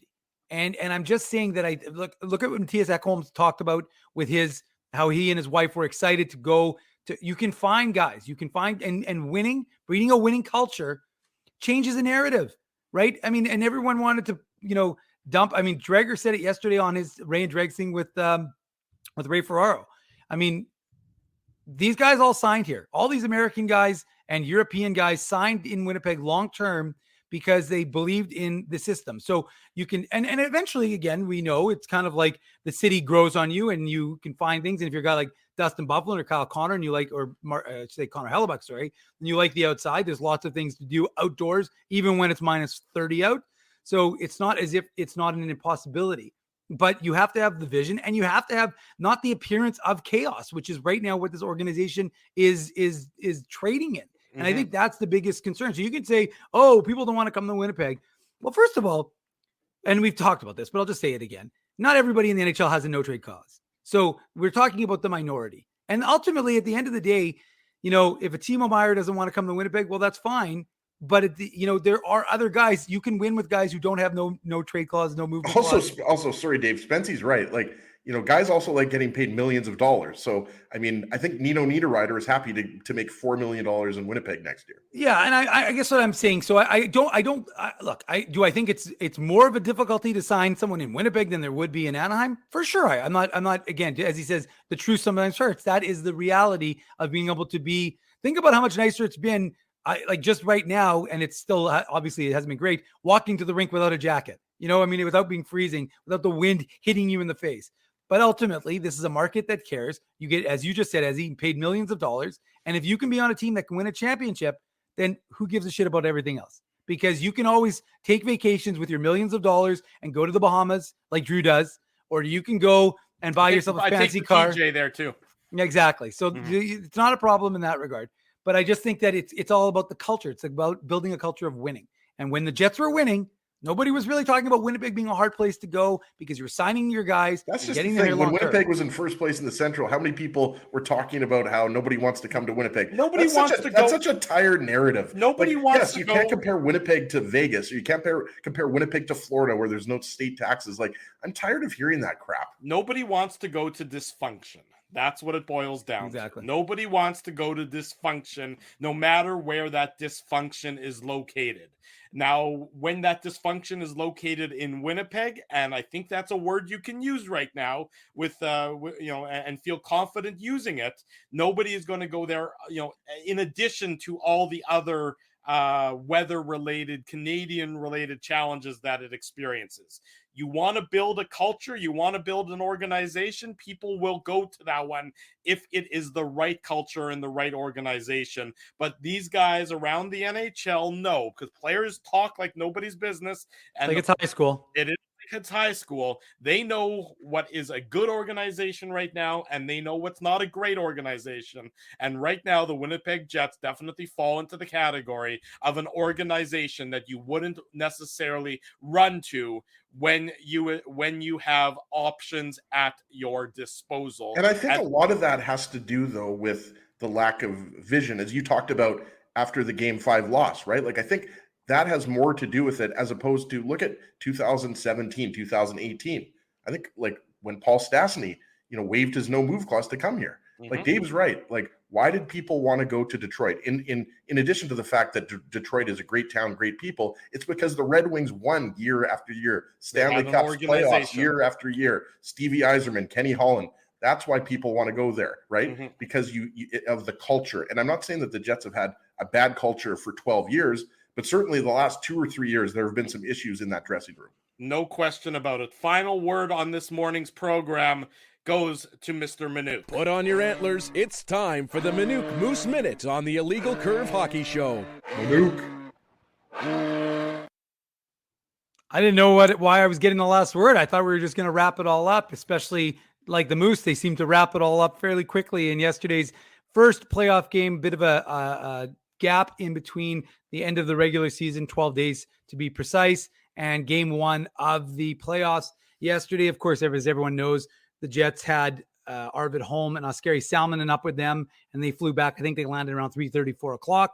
So Arvid Holm was the backup to Evan Cormier, who has been practicing with the Jets. He played with the Moose, played a couple of games. He was signed, of course, by the Jets. My assumption was actually that he was going to be the third goaltender, but the Moose decided to send Oskari Salminen and get him some practice up with the big club and give Evan Cormier, who was very good, 8-3-3 last year and would have probably replaced Mikkel Burton had he not got injured prior to the playoffs getting started against Milwaukee Admirals. But he didn't. But yesterday he did get the start against those same Milwaukee Admirals, although as he would call them, they're basically the Nashville Predators or Nashville Admirals, because 90% of that team has NHL experience and a lot of their guys were up with the Nashville Predators. So if you watch the Jets Predators game, you might have felt that same way watching last night's game.